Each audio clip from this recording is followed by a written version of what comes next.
Good morning, Mylene. Is it possible to zoom out your camera shot so we can have Mr. O'Brien more on the side?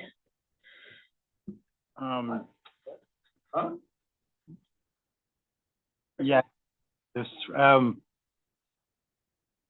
yeah, give me a second here. Thank you.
Good morning, Mr. Chair. I think we're set. If you're ready, you can start. Ready.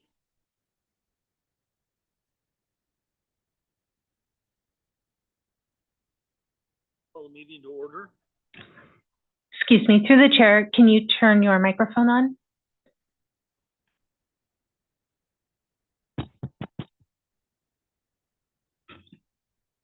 Can you hear me now? Yes, thank you. Okay, two mics. Call the meeting to order. This is Tuesday, May 7th, 2024 at 10 a.m. Roll call. Good morning. Mr. Cunha? Yes. Mr. Clark? Ms. Zimmerman? Ms. Brown? Mr. Harrell? Ms. Lopes? Here. Mr. Hofstall? Here. Mr. Savage? Mr. Rios? Here. Thank you. Ms. Austin Tibbetts? Mr. Sanders? Here. Ms. Deming? Mr. Sanchez? Here. Ms. Nebeker? Mr. DeHart? Here. Ms. Holmes? Here. Mr. Liba? Ms. Bigby? Here. Ms. Agers? Here. Mr. Tristo? Here. Ms. Fast? Here. Mr. Cryer? Mr. Crump? Ms. Morrow? Ms. Matthews? Here. Mr. Troost? Here. Mr. Delgadillo? Here. Mr. Cantu? Here. Mr. O'Brien? Here. Mr. Medeiros? Here. Through the chair, we have a quorum. Thank you. Let's have a pledge of allegiance.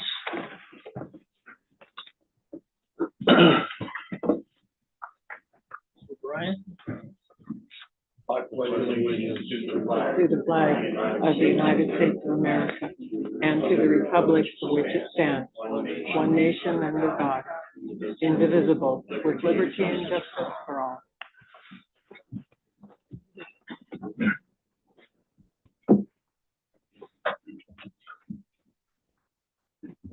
All right, move on to minutes of April 2nd. Through the chair. Anybody in the desk still have a comment? Yes, Mr. Chairman. On item number 9 of the minutes, on the election for your chairmanship, it doesn't indicate that I voted yes or no or 0, but I was here and I was next to you and I voted for you. verify that. So you would like that corrected? Yes. Thank you. Anybody else here, Modesto? Okay, Mr. Chair, if I could, just for clarification purposes, the minutes are of April 2nd. I just want to try to make sure I'm tracking the item that was raised. I don't see that reflected in these minutes. If I could just maybe get some clarification from the member as to which month perhaps is being referred to. Jose? I stand corrected. Oh. Okay, thank you. I just wanted to make sure we got it right. I appreciate that. That was a test, so Mary, you passed. I've got my coffee right here. Thank you. All right, Bakersfield, any comments on the minutes? Fresno? This is Les Go ahead. Clark. Just wanted to let you know that I'm here. Accounted for. Thank you. Thank you, Mr. Clark. I'll account that. Anybody else in Bakersfield? Fresno? If not, we need a motion and a second. to approve Mr. Chair, or- for the minutes, I just need to Yes. call for public comments. Ah, Are there Yes, any public please. comments in Modesto on the minutes? No public comments in Modesto. Thank you. Are there any public comments in Bakersfield on the minutes?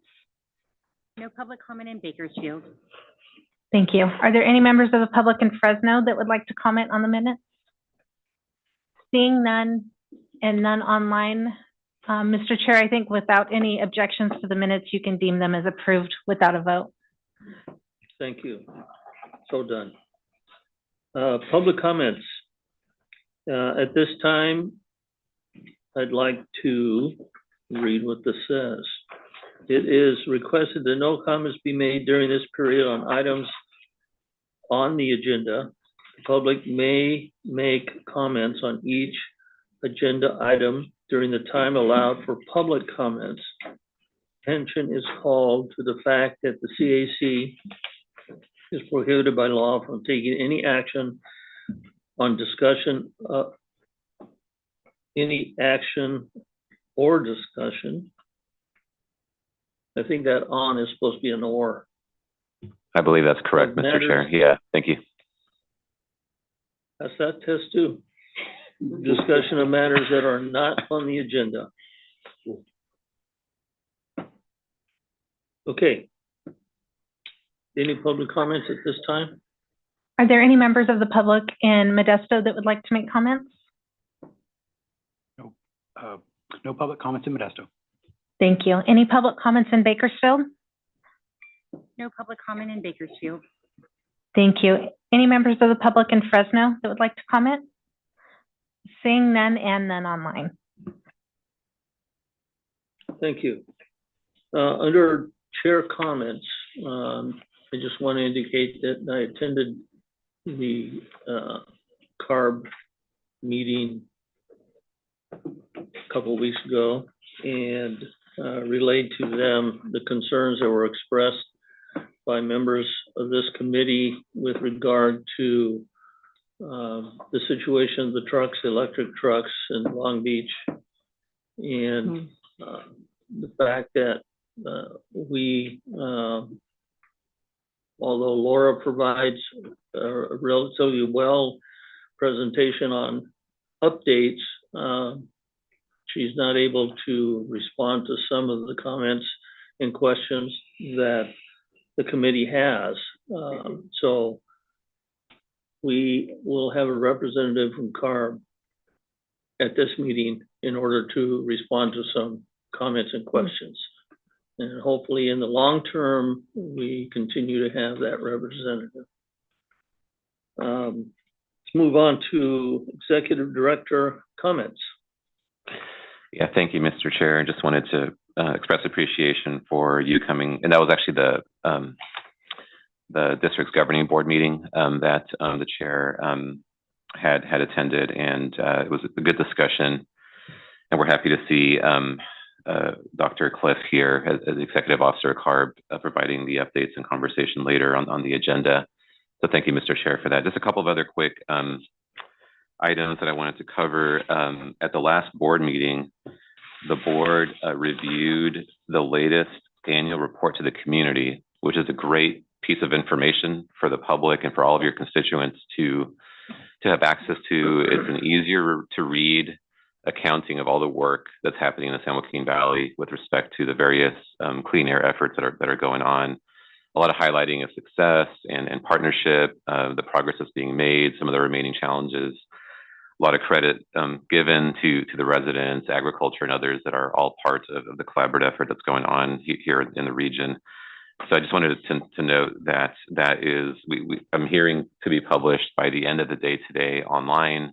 We also have some printed versions available soon that could also be a resource. If you need some of those, let us know, and we can work with you to provide some of those as well. Although the online version is certainly a good resource as well to use. I also wanted to let you know that the Central California chapter of the Public Relations Society. So there's that relates to outreach strategies and advertising and various related efforts.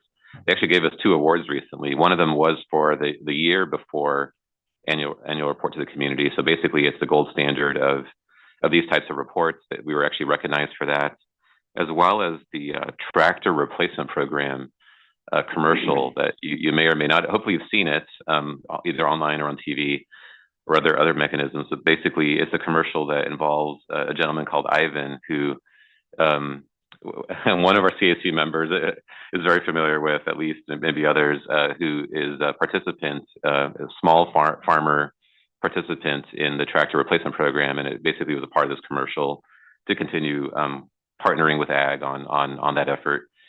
So that was actually also award winning. So we actually got 2 different awards, and I think I just stole the thunder from Jamie, who probably later was going to talk about that. Sorry, Jamie, but and the last part I wanted to mention was at the board meeting, the same board meeting, the board did adopt the ozone contingency plan revision that addresses both the 2008 and 2015 8-hour ozone standards. Is something that the CAC has been hearing updates about from our planning team.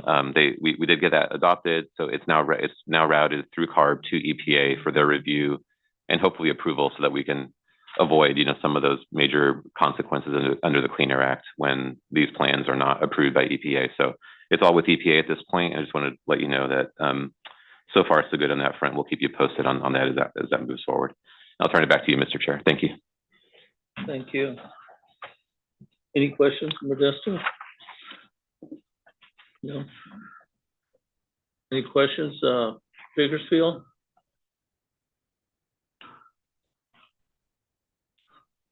Fresno? Very quickly, Samir, it might be helpful to share. Last meeting I was ranting a little bit about the Highway 41 detour, and I think the others might be encouraged to know that.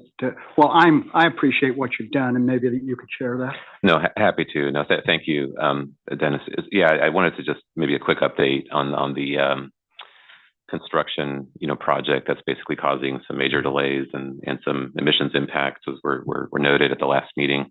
I had a chance to actually talk to the Caltrans director about that project between these 2 meetings, and got a positive response in terms of understanding the concern, and also, hearing that they're very concerned about that as well.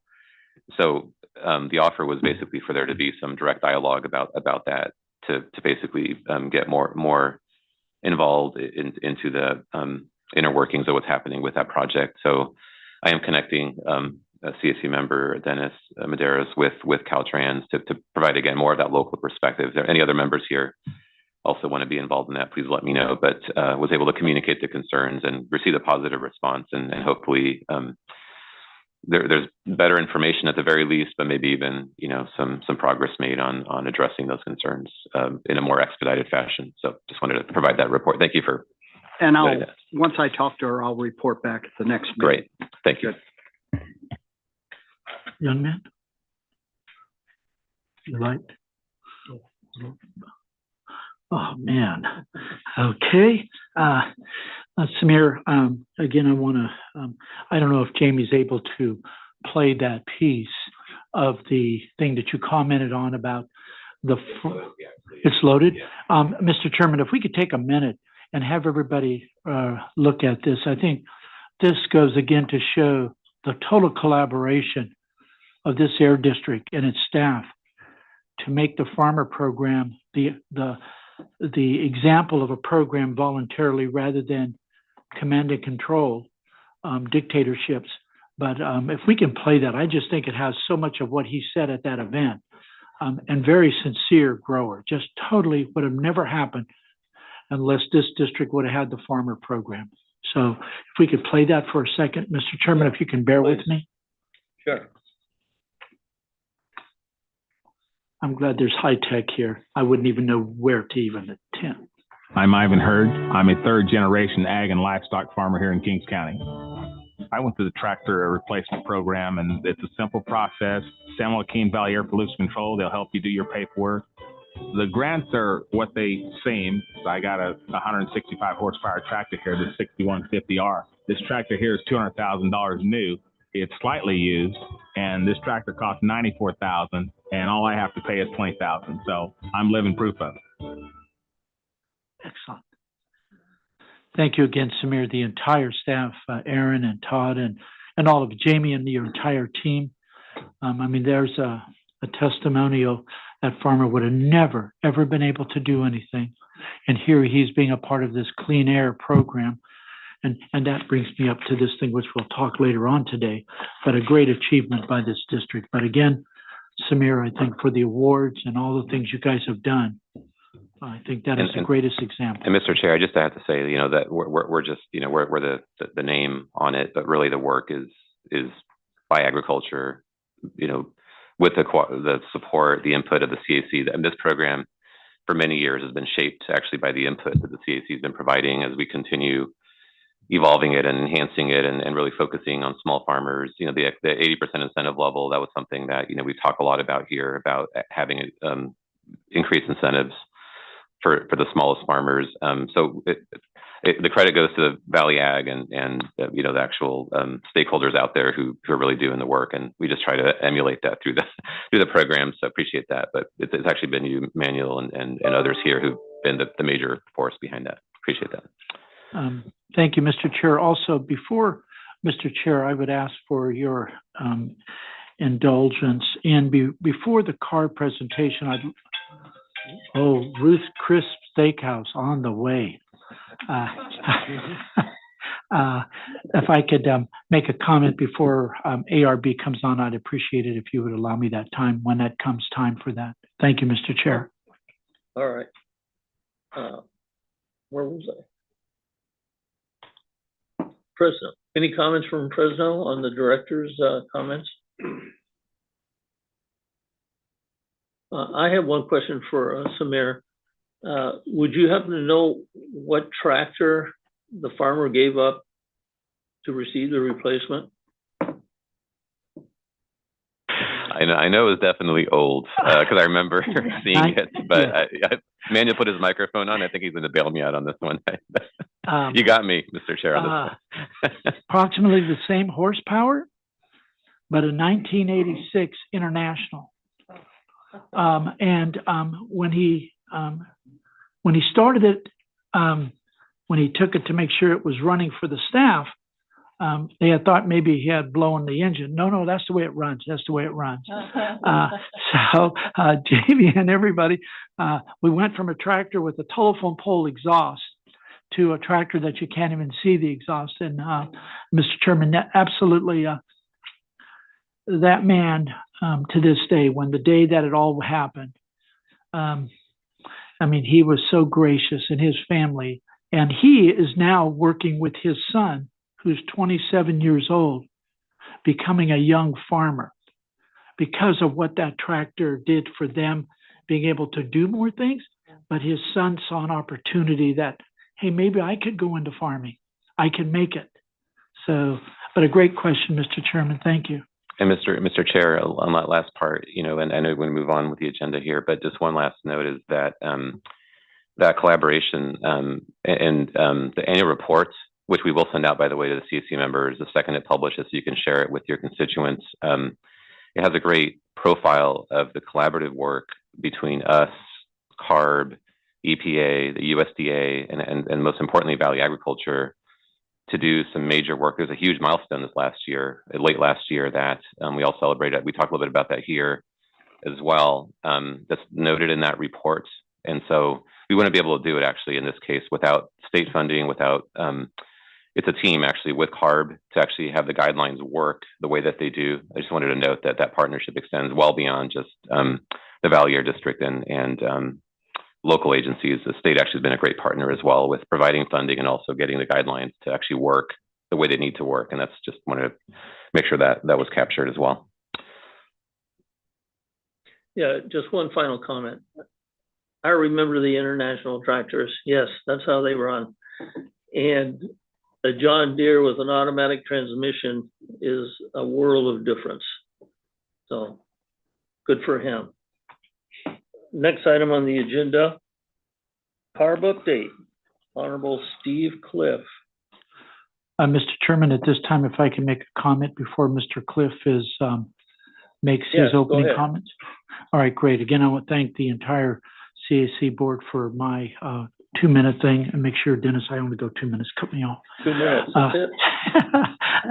First thing is, I appreciate Dr. Cliff coming today, but also all of this was set up in 1993, 92, when we formed this air district. The importance of the CAC, of what it plays to the board, but also of how this board works and functions. CARB is an integral part of everything we do because they're the armed end going to EPA. And we appreciate it when we have staff that come from your agency and present the materials so that we are able to go to our communities and present to them in various meetings of what we've heard or what is happening. Laura Brown, I guess, or Laura Carr, is a wonderful person. I think she's a great liaison, but when it comes to the rules, she is not able to perform that. And I get that, and we all understand that. She's doing a great job. But for us to move forward to our communities, especially today, the regulations, all of the stuff that's happening to us in this valley compared to many other parts of the state and even the country, it is so important, communications. And the communications has to come from CARB, has to come from EPA, and has to come with our air district. And the CAC is an integral part of that. And that's why it was formed as part of that board of the San Joaquin Valley. So again, we appreciate and we look forward to your input of your staff on key regulations that we in the industries, we in the communities, we in the cities, we in the businesses, all of that is an integral part. And we need to have the people that are working on those rules be able to present those to us. And we have the new technology of today. Of course, face-to-face is the most effective way of communications. But when we can't do that, absolutely Zoom. So, Mr. Chair, thank you for the time. And again, coming from myself as an individual, but also that's been here since 1991, 92, I have seen, though, some opportunities that CARB has presented itself with information that has been valuable to us. So I hope forward as a member of the CAC that we can still have that relationship, Dr. Cliff, and especially with you taking Mr. Richard Corey's place and coming from the ground up, I think you see the value of that. So, Mr. Chair, thank you so much for your indulge. Mr. Cliff.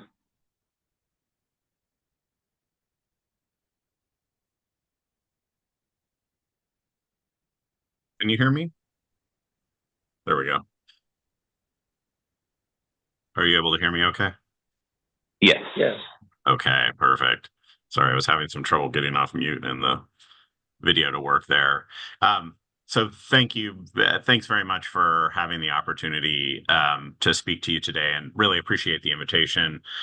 the chair sent several weeks ago, inviting us to participate in this, in this committee, and just for the chance to talk a bit about our rules. And I understand you have some specific interest in a couple of our rules, the Advanced Clean Fleets regulation, as well as the small off-road engine regulation. And so I'm here to present a bit about those and, offer whatever responses I can. I'm certainly not the technical expert on these regs, but, at least offer the resources and the participation of CARB in, in following up with any other specific questions, should that be necessary.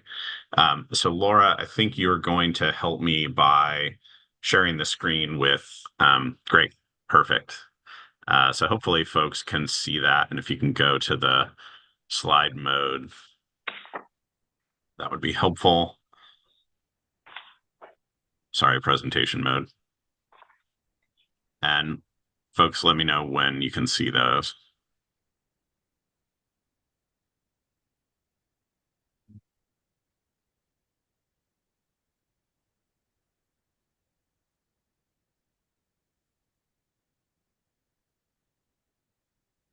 Can folks see the slides? Yeah, I believe, Laura, we see the slides, but not in presentation mode. I wonder if it's like a multiple screen issue. Like, is there a way to, is it showing up maybe on a different screen, Laura, the actual presentation mode? No, it's just Anyway, on we the screen. see, okay, yeah, we see the slides, but like in a more condensed version, like not non-presentation mode. Let's see, even if I go to slideshow, is that still not showing up full screen? No. Okay.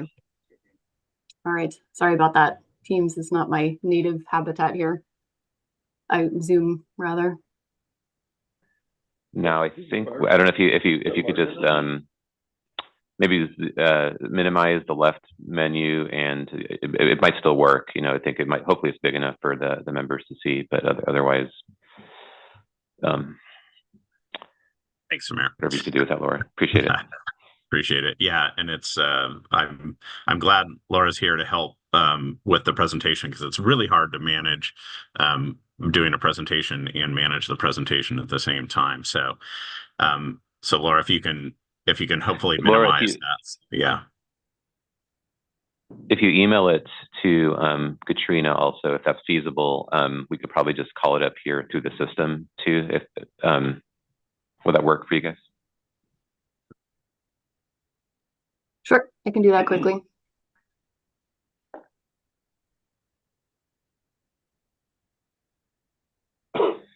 Good. And Mr. Chair, I also wanted to just note, it'd be helpful to have a follow-up conversation with you to discuss CARB's role in these meetings going forward. Of course, we'd like to participate in the way that's most meaningful for the committee. But obviously it would be helpful for us if we knew there were specific topics that we can make sure the right people were in the meeting for those specific topics. So in particular, it was really helpful to get your letter, knowing the very specific items that you wanted to discuss. But would be interested in having a follow-up conversation if you're interested in that. Absolutely. Yeah, I think Samir can give you my phone number. Perfect. I think part of the concern was that there were at times during the update questions which Laura could not respond to. And the concern is that we really would like to have someone that can respond to the particular question, and not knowing what the question would be in advance. I don't know that it's going to be helpful unless someone is here at each meeting. Yeah, well, we can have that follow-up conversation. That sounds good. I appreciate that. All right. And I would have gladly joined in person today, but in fact, I'm in Washington, D.C. this week. So joining you from across the country a few hours ahead of schedule. It's just after lunch for me here. I wonder if Katrina has received the file yet. Good morning. Yes, our IT team is loading them up right now. Perfect. So Laura, maybe you can stop sharing screen. Sorry for the little pause there. Oh, look at this. Perfect. Amazing. Okay. So again, thank you very There we much. go. Yeah, thank you very much for the Air District and the members of the Citizen Advisory Committee for inviting me here to speak today, and in particular to the chair. So as you know, I'm Steve Cliff. I'm the executive officer for the California Air Resources Board, and I'm going to provide a brief overview on these two regulations, the Advanced Clean Fleets Rule and amendments to the Small Off-Road Engine Regulation, and as well interested in trying to answer some questions should those come up at the end. So happy to participate however makes the most sense for y'all. Excuse me. I wanted to reiterate why it's really important for us to be working on these regulations. And so in particular, I'm starting here with the truck rule. Trucking has an outsized impact on both climate change and air pollution, as well as, and very importantly, community health. They make up only about 6% of vehicles, but almost a quarter of our transportation-related greenhouse gas emissions and nearly half of our smog-forming emissions. So tackling pollution from trucks is critical, not only to achieve state mandates, but to achieve federal mandates for clean air. And I know this committee is working with the Air District very diligently to ensure that we're meeting our Federal Clean Air Act requirements, and addressing trucking is a major portion of that work. The pollution from diesel trucks is concentrated in low-income communities and communities of color that are surrounded by freeways, ports, and other freight activity. And those communities are more exposed to the health risks associated with the pollution, including the increased incidence of asthma, cancer, and hospitalization, as well as increased susceptibility to respiratory illness due to poor air quality. So for California, truck electrification is a critical solution to addressing both climate change and protecting public health. So if we can go to the next slide, please. As you know, last spring, CARB adopted the Advanced Clean Fleets Regulation, or what we call ACF. It's the first of its kind for medium and heavy-duty trucks, and it's going to result in improved air quality by requiring fleets to purchase the cleanest vehicles that are available.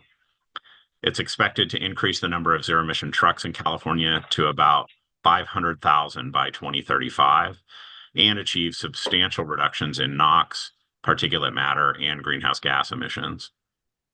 It complements the previously adopted Advanced Clean Trucks manufacturer sales requirement, and it has four main components. The first component is the 100% ZEV sales requirement beginning in 2036.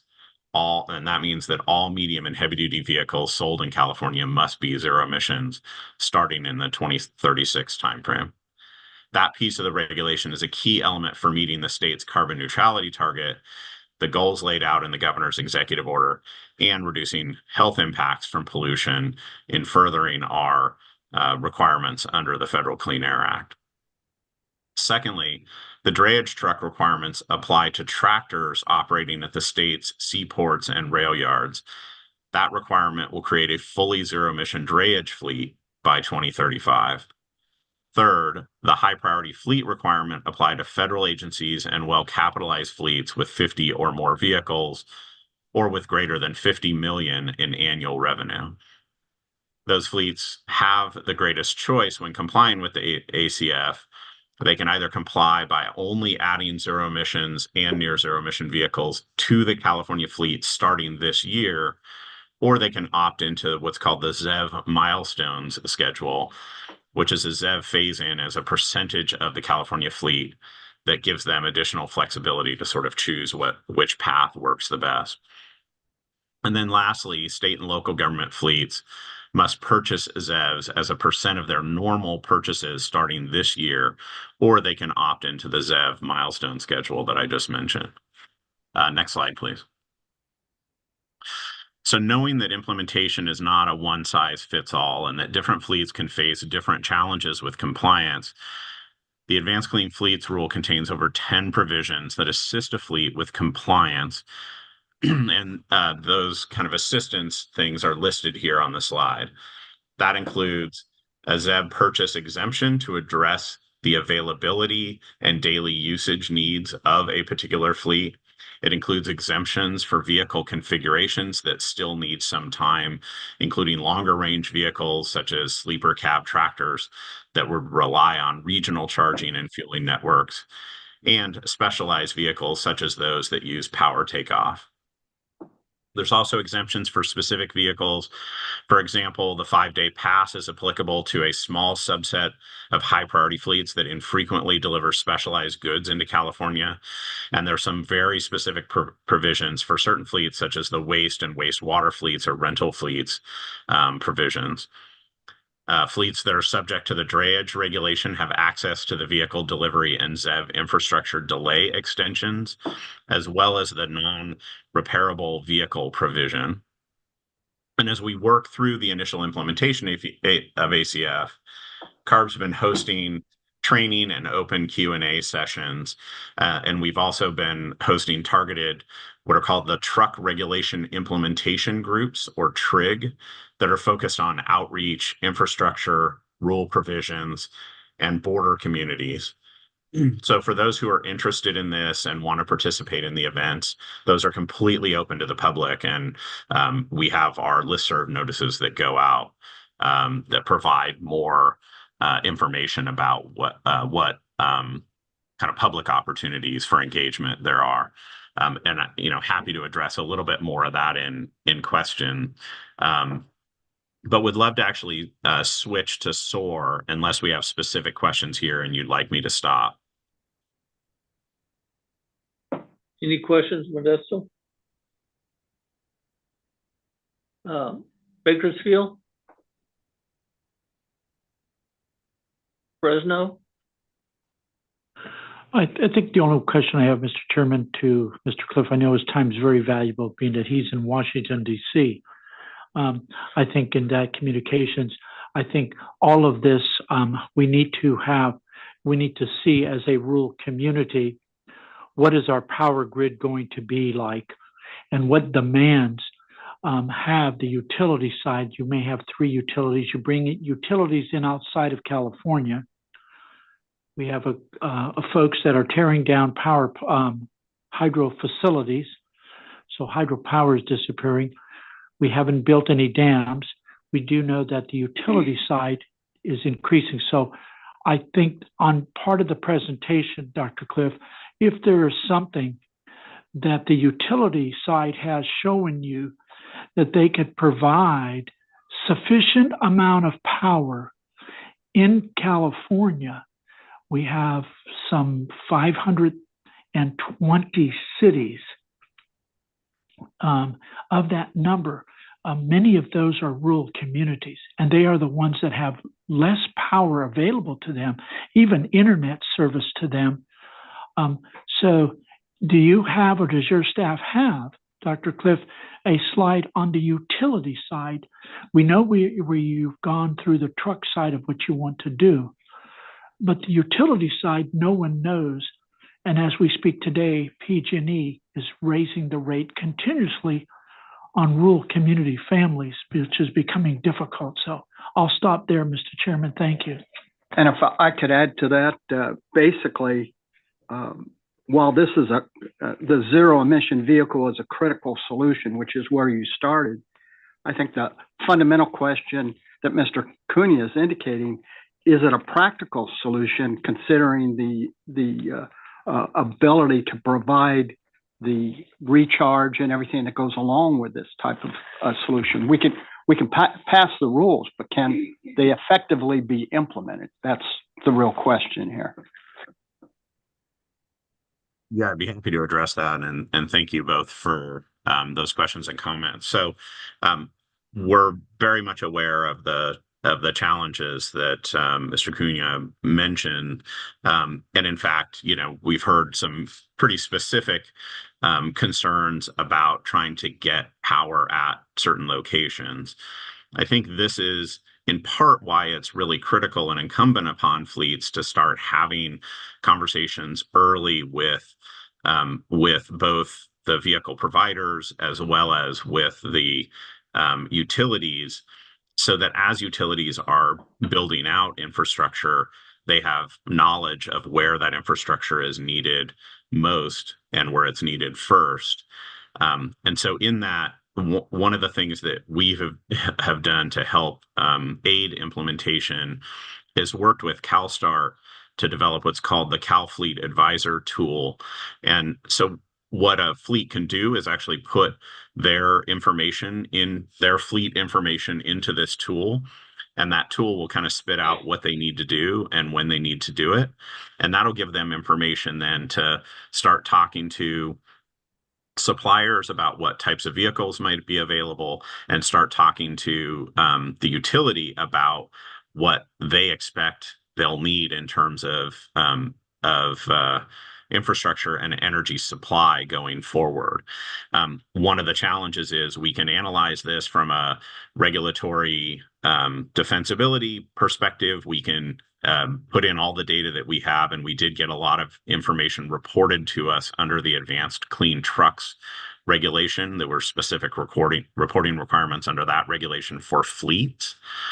So we use that information to develop the rules and, believe that the rules are implementable based on our best available information. But that's not going to be everything. And so real world considerations are going to apply, which is important from a fleet's perspective to kind of understand what their requirements are going to be going forward.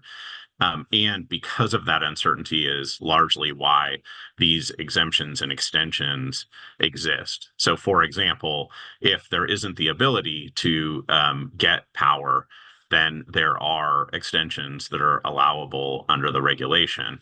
We're going to need that information. We're going to need very specific information about the relationship between the fleet and the utility, what they've actually done, what their fleet looks like, and what they're hearing back from the utility to take advantage of some of these provisions. But I do think that the regulation provides a lot of flexibility to allow fleets to comply and for us to make progress towards the goals that are laid out in the regulation. I will say also, there are some innovative charging solutions that are being considered out there. For example, there are some entities that are working with utilities to find where excess power exists within the grid, and then take advantage of getting that excess power for public charging access. So these are kind of a multitude of different opportunities, none of which is necessarily a silver bullet, but which are going to help us make some progress along the way. And we understand certainly there's going to be some constraints that will be very difficult to overcome. And we're going to have to just evaluate those as they come up and then address them each in turn. And so the challenge is going to be both for fleet owners and for manufacturers, as well as the public sector as government, to work together to try and provide as many solutions and options for fleets so that we can make progress achieving the statewide mandates and the federal mandates that we have to comply with.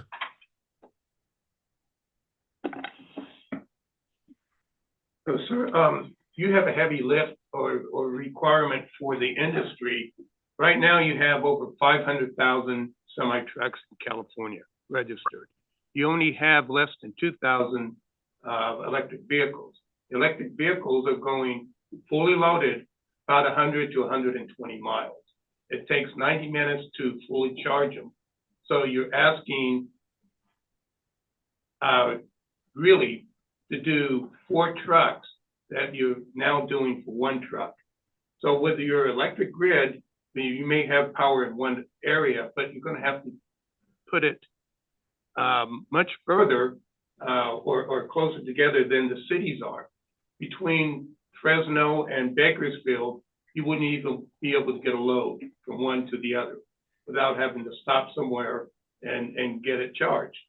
So you're asking us to believe that by 2035, you'll have all ZIF components available, and by whatever the grid will be able to support that, let alone all the electrification you're having for industries, your stationary generators, your residential.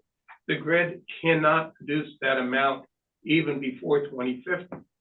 So the regulations of some of them, as we are going in the mandates, I know you have exceptions, but I think they need to be tempered to be evenly pulled along the way. I was at CalCog, and it's admitted that we won't be able to do much between now and 2032 to get the increases. So who makes the balance? I know it was in a 1987 regulation, but shouldn't we be trying to be a little bit more pragmatic? Just to add to that, it's my understanding that range, which is what was just brought up, is also affected by weather. The colder it gets, the less your range, and that materially affects the ability to get from one place to another and how far. For instance, through the Grapevine, it's difficult when it gets down to the 20s, so as to speak, for electric vehicles to get the distance that they otherwise would have as far as their range is concerned. And has that been considered? Yes. So y'all bring up very, very good points. And I think the concerns are in some respects valid. And I think what we found in terms of what trucks are able to deliver has in some respects exceeded expectations. So both can be true at the same time when you look at the performance of certain vehicles. For example, the Tesla trucks that have been delivered, there's been some pretty in-depth studies about what those trucks are able to carry, both in terms of load and how they're doing in terms of range and rechargeability. And so there's some public information that I'd be happy to share with this committee as a follow-up, if you're interested, that shows that those trucks are in fact performing better than was expected in many cases, and that includes going over the Grapevine. So I think there are some real case studies out there, some real world information based on technology that exists today that's showing, really good performance of those vehicles. I will also say that, when you look at the regulations, and I admit, like if I'm in the private sector and I'm looking at this, it seems a little scary, right? That I'm going to have to spend a lot of my money on new technology that feels unproven, that is a little uncertain, and it's kind of unclear where this is all going to go. But what I'm going to say is these phase in over a very long period of time, and we're talking about, for drayage, a turnover of the drayage trucks that serve the ports and rail yards. The subset of those vehicles is in the tens of thousands, not 500,000, that serve those applications. The rest of the fleet, it's phasing in over decades. So this is not a everything happening this year kind of issue. But that said, there are some challenges that do need to be overcome, and those technology developments are something that we're very much watching, and that we're seeing great improvement over time. And I think that's why we're really optimistic about the ability of manufacturers to serve these markets. And then I wanted to I know we've talked a lot about electricity and battery electric. But there are other zero emission options like hydrogen fuel cells that that may be a better option for some fleets. So these are the types of things that, you know, we're interested in fleets working through and trying to do their due diligence in looking at what technologies might be available as well. And then I noted in one of Mr. Kuna's comments about the cost of electricity, and of course the cost of hydrogen is also a big concern. Currently, hydrogen is really not competitive with diesel. So even if that's a good option, it's not competitive in terms of the cost today. But there's many efforts underway to bring those costs down, including the investments that are made under the Inflation Reduction Act, with a goal of bringing the cost of hydrogen down to levels that are competitive, and so that the total cost of ownership can be cost competitive with current technology trucks. On the electricity side, it's true that electricity rates have gone up for a variety of reasons. But I will say that there's actually good evidence and studies that show that, in fact, the grid is better supported when it has this broader distribution of demand through electric vehicles, both trucks and cars. And as a result, that rates are tempered more because of this additional load than they would otherwise be. So in other words, if we didn't have electric trucks and electric cars on the road, the rate structure would have to be even higher to support the kind of dwindling load and the more distributed supply of those who have rooftop solar and things like that. So having that additional demand and building out the renewable supply, actually electric vehicles help benefit rates overall. You know, and so it turns out that's more of an advantage than a disadvantage here. So I know this isn't necessarily going to convince everyone in the room or on this committee. I understand the skepticism and frankly the concern, and many of those concerns are founded. So I acknowledge that. I would say that we do have a whole of government approach. We're trying to work very closely with our sister agencies, bring them to the table, and they are very much aware of the goals that the state has, some of which are embodied in our regulations, but also that are more broadly put on all of our agencies to ensure that we're moving forward to address federal and state mandates. So we're working very closely together, and we're asking a lot of the private sector. But this is, our charge as public servants. We're doing what we can to make sure that these are implementable rules and trying to make very clear to the private sector what's necessary in order to ensure compliance and ultimately to meet our clean air goals. Mr. Chair, may I make a comment? Please, go ahead. I'm from the city of Reedley, and in our area, we have small rural communities and many farms, just similar to the west side of Fresno County. We don't have port cities.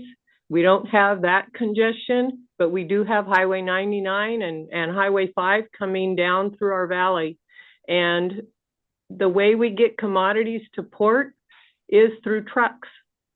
And our farmers in these smaller communities, I'm trying to figure out how are they going to be able to, number one, afford your vehicles. I think the cost will be prohibitive to have a small fleet of trucks that I know when I was in the farming industry, we were running, I think, 9 trucks, semi-trucks around the valley here. And will there be availability to even purchase those? I've been told that that's kind of a conundrum right now too. Also, where in Reedley and Orange Cove and Sanger are there going to be charging stations? How are we going to connect those trucks to be able to charge in the night so during the day they can go out? And are they going to be able to go 600 or 700 miles a day like they do right now with gas? And where are they going to fuel when they're out in Wood Lake or Tranquility on the east-west side? And another question I have is the weight of the batteries to facilitate an electric charge. I think in doing that, we lose our cargo space, which means more trucks on the road. Another item is the length of charge to get that delivery. And you know, most of the trucks, once they have produce from the packing house, have refrigeration. How is that going to be dealt with? And I'm sure that will be more of a load on electric charge as it is in our homes. So from the farming community in my valley, I'm very concerned about this regulation and how we fit in that and how we can make that happen and still stay in business. Thank you.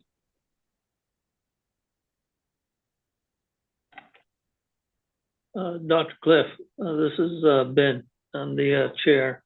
I'm glad she asked that question because most of the trucking companies are in the large size, 100, 200, 300 trucks.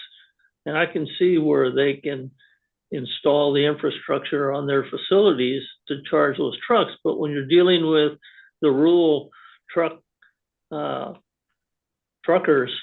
that only have 1, 2, 3, maybe 5, maybe 6, and in her case 9, where do they charge? Are they going to have to build a charging station at their farm? Right now, virtually every gas station that's being built in this community or the state has 5, 6, 10, 12, 14 charging stations at it, and most of them are full with Tesla cars.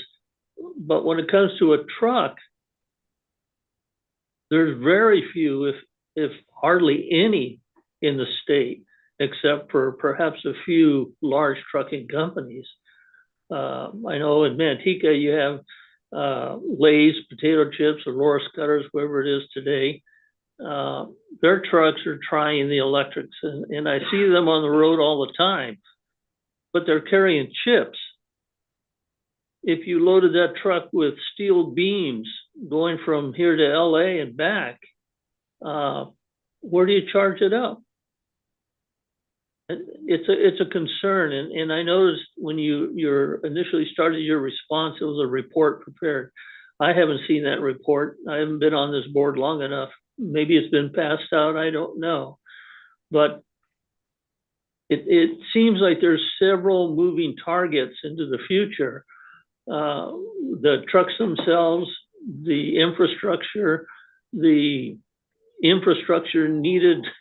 for the infrastructure. Is anybody trying to bring all those into play at some time in the future? Did somebody pick 2035? Is that a moving target, or is that a definite target?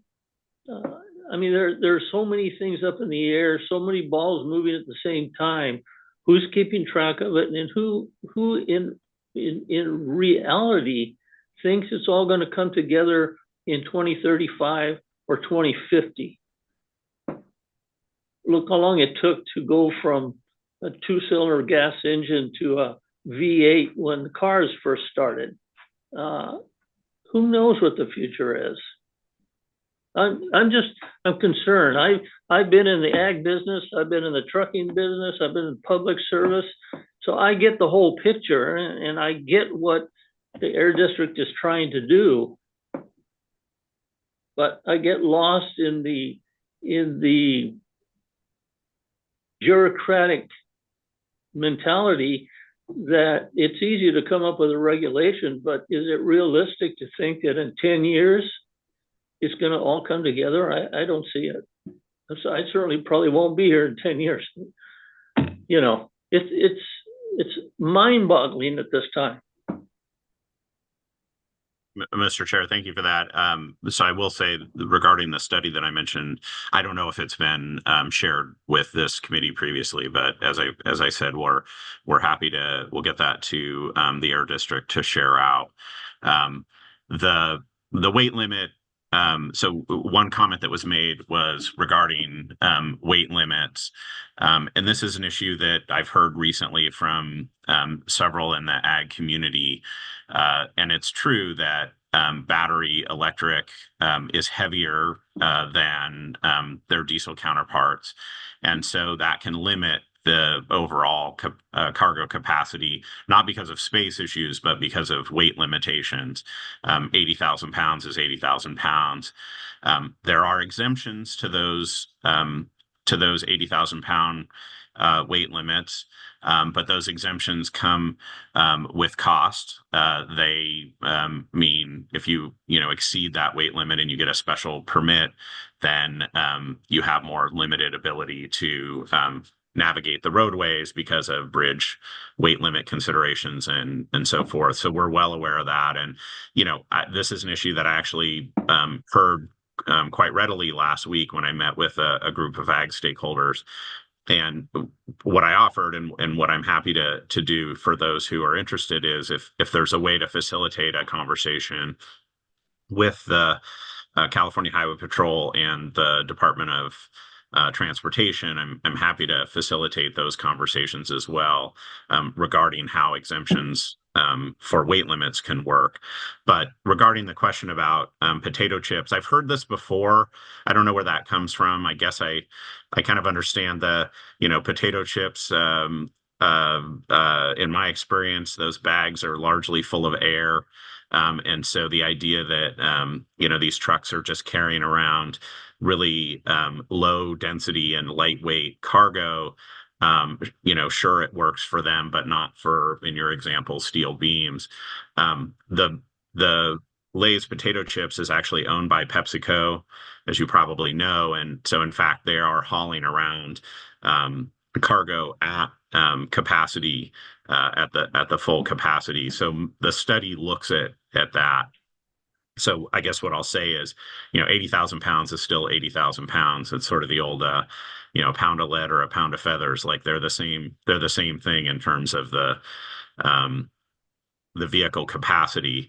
So, and what, these are rated for that carrying capacity. And so the study does lay that out. And as I said, that's today's technology. We are seeing great advancements in technology going forward. So to the more speculative question, I can't say what will happen in 2035. I don't see that as a moving target. I think we're very optimistic about what technology development will look like, and the schedule of these regulations is such that this isn't a complete fleet turnover in 2035. As I mentioned, it's in that longer term. There are useful life requirements in law, and those useful life requirements mean that that turnover is slower than than one might think, given that the regulation just came on the books. So it's going to take a few decades for this to be fully implemented. And so I do think that there's going to be a lot of technology development in that time frame, and much more opportunity for the fleets to advance in ways that ultimately save money. It's granted the vehicles are more expensive to purchase up front, but the experience that fleets are having today, and this is certainly the case in the light duty vehicle fleet, the total cost of ownership is lower as a result of using electricity versus purchasing fuel for combustion. So I know there were a lot of other questions in there. I don't know if I got all of them, and I'm certain I didn't, but happy to follow up on any of that. And again, I'd be glad to share out that report that I mentioned. Okay. Mr. Chair, Uh, could I ask a quick question, Mr. Quick Chair? question. Have you taken any steps, your agency taken any steps to ease the burden to everyone through the tax code? Specifically, instead of long-term depreciation, having some type of immediate write-off as it relates to the costs that are expected of each and every person, each and every business that's required to comply. Are you advocating for that? So under, and I can't say exactly how we advocate at the state level. Certainly, we support the governor's budget, so I don't have specific comment on how we might advocate behind the scenes, for what the governor ultimately does on legislative proposals. But we have, generally speaking, been really supportive of things that support zero emission vehicles.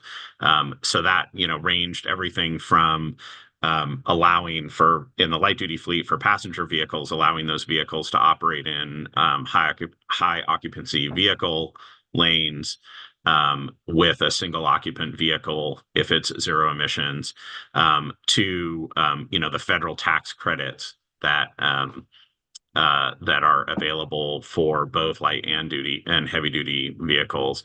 And so I did want to add on that for the heavy duty vehicles, there are federal tax credits, there are incentives that we have had here in the state level, and that comes through.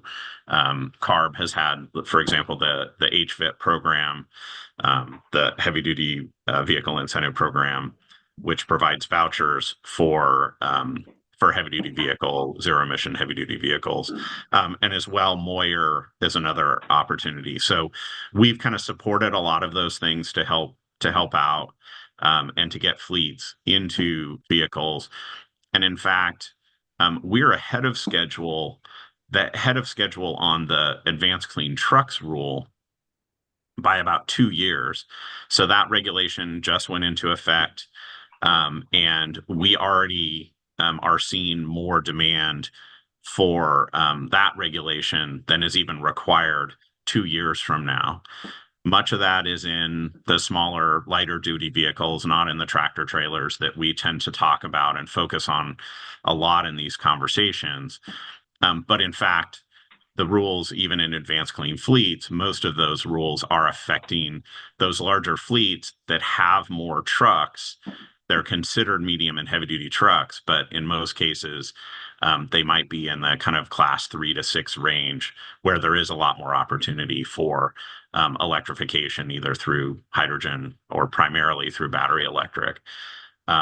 So that is something that's already happening. And I think in part, the technology advancements that are happening are in part because there has been so much demand in those last mile delivery sort of vehicles. And I remember now I wanted to mention one other thing that the chair said about the size of the vehicle fleet. So for example, the comment that came up about having 9 vehicles in your fleet, I had in the slides that in my speaking points that this regulation only affects fleets that are 50 or more trucks, or that are very well capitalized, that maybe have fewer trucks but are very well capitalized. Not true if it's drayage, but the drayage fleet is actually, the amount of trucks that actually serve drayage applications is relatively small compared to this total truck population. It's like less than 1/10 of the total trucks that actually serve drayage operations. So in many cases, anyone that has fewer than 50 trucks is actually not even impacted by the advanced clean fleets regulation. That's not going to be true across the board, but in many cases that will be true.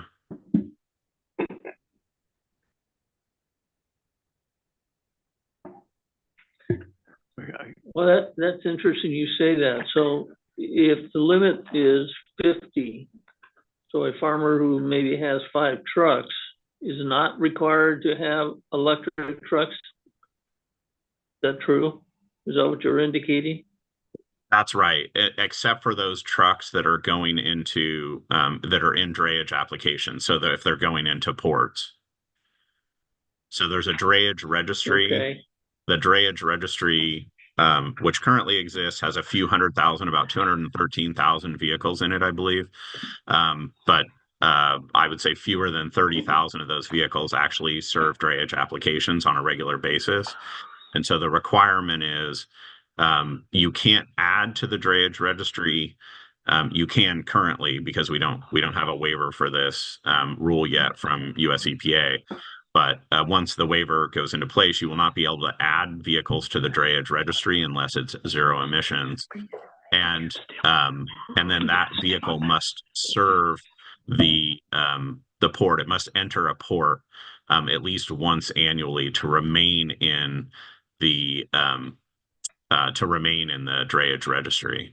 So it's a so generally speaking, if in your example, if there's 5 vehicles on a farm, they would not, unless they were a really capitalized operation making at least 50 million or more,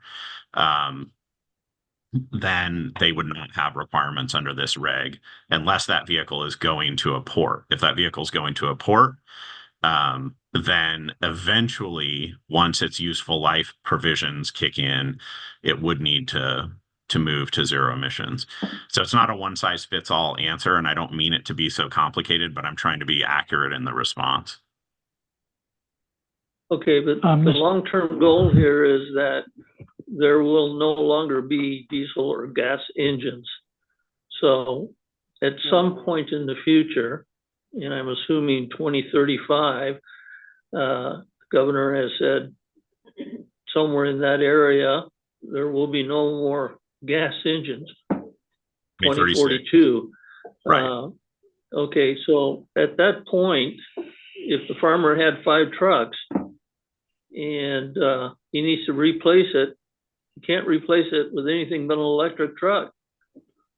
You get my point? At some point here, the farmer is going to be out of the trucking business, whether he likes it or not.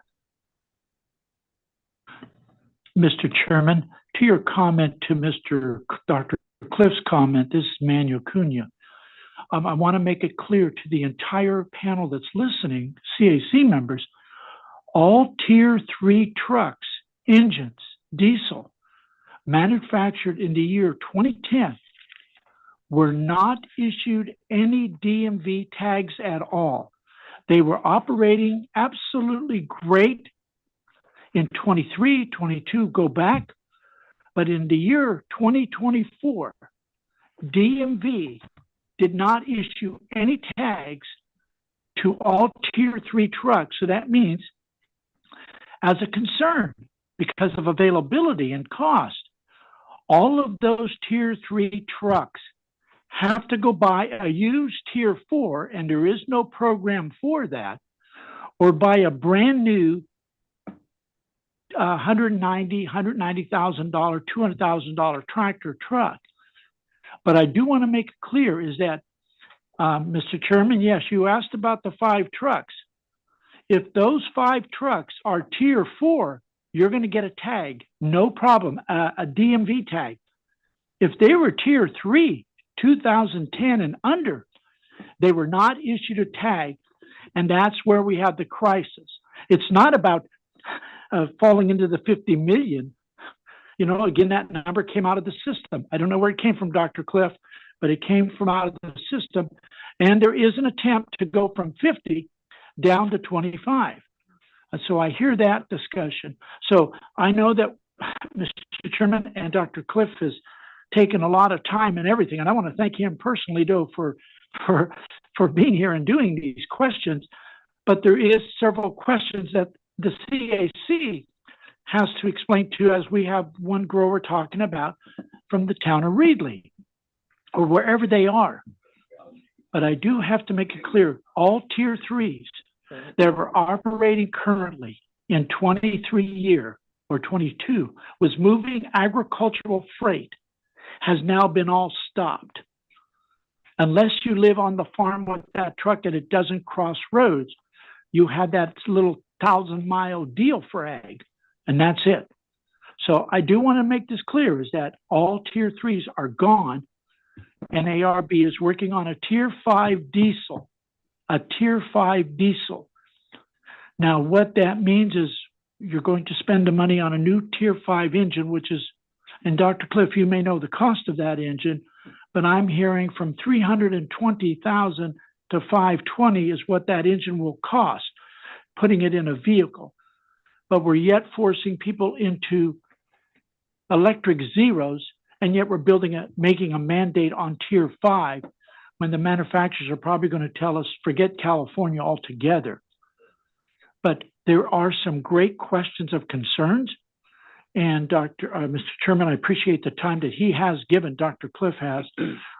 But I just had to say that because I don't want the people that are listening to this to think we don't have a problem. No, we have a problem because they did not issue any more tier 3 tags to those trucks. And there's thousands of those trucks not going to move product. Thank you. Manuel, we get it. Chairman, Dr. Cliff, excuse me, Dr. Cliff, we've eaten a lot of your time and this committee's time on a subject that I don't think is completely discussed yet. Samir, is it possible to put together some type of roundtable so that we can sit down as a committee with a representative or representatives to carry on this conversation? Mr. Chair, I think there's probably a number of different ways that we can continue the conversation. And I think it's probably worth talking to Dr. Cliff sort of about where those opportunities are. I mean, there are definitely some Brown Act considerations for things, say like a roundtable. Now these meetings, I mean, there is a monthly meeting where we can kind of coming out of this conversation, decide with CARB, which areas of focus and how that might work. There's a variety of mechanisms, I think, for doing that. I think what you're saying is based on time and the depth of the topic that perhaps there's a more follow-up discussion needed on this, which I think we can brainstorm with you, Mr. Chair, and with Dr. Cliff to see what might make the most sense moving forward. I know there were a lot of issues there kind of put in front of Dr. Cliff, and he also, I think, wanted to also cover one more topic as well. So it's just, I hope that we do have time to cover. There's other items on the agenda as well, but I understand it's also very important for the CAC. So we'll let you, decide how much more time you want to spend on these CARB updates. But just want to note there are other items on the agenda as well. Chairman, and may I speak? John Sanders, Bakersfield. Please go ahead. Okay, real quick. This is in regards to it piggybacks Manuel's comments. I do a lot of work at the DMV in my role, and I've been in there for the last 6 working days.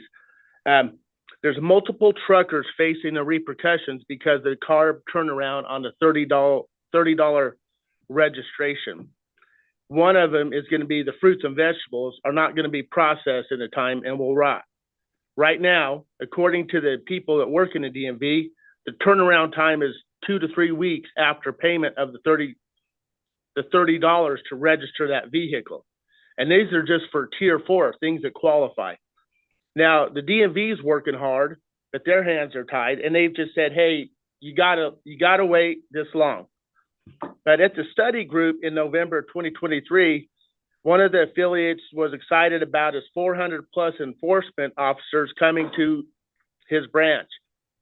What if we use some of that enforcement team to get caught up on clearing the way for the trucks to be registered so everything we grow here in the valley doesn't sit somewhere and not get shipped to the right place. That's all I have to say. But it's a suggestion, but it's also a question of, if we have these 400 people, why wouldn't we use some of them inside this room where they're making all the approvals, and so the DMV can do their work and the people can actually do their business. So thank you. Thank you. Be glad to address any of those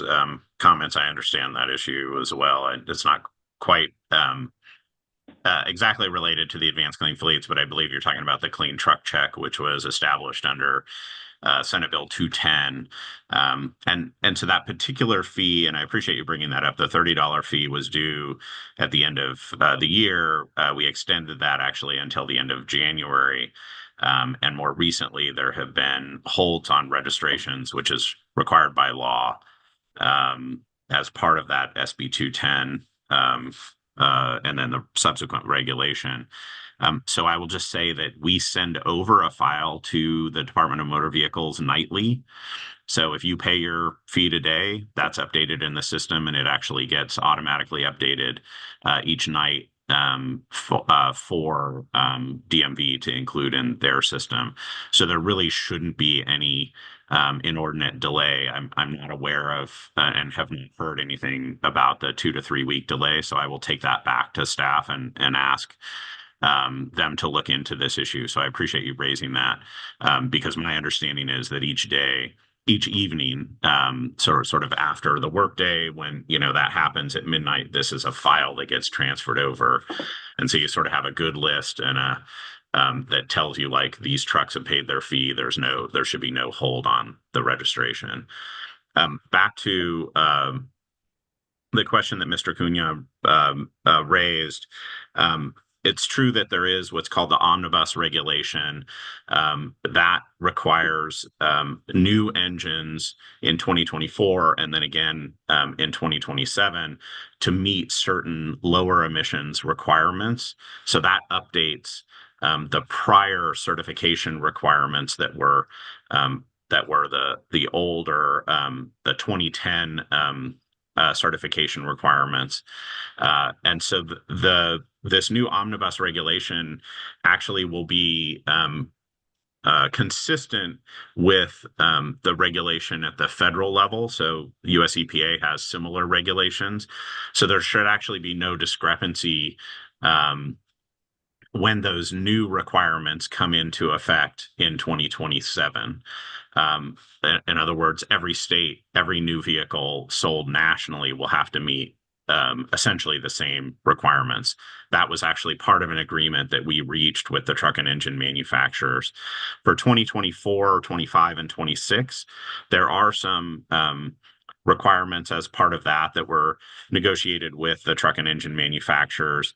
And I will just note, I do hear from some about availability of trucks. Some of these are related to just broader kind of supply issues. And so it's difficult to get trucks throughout the US as a result of broader supply issues and demand.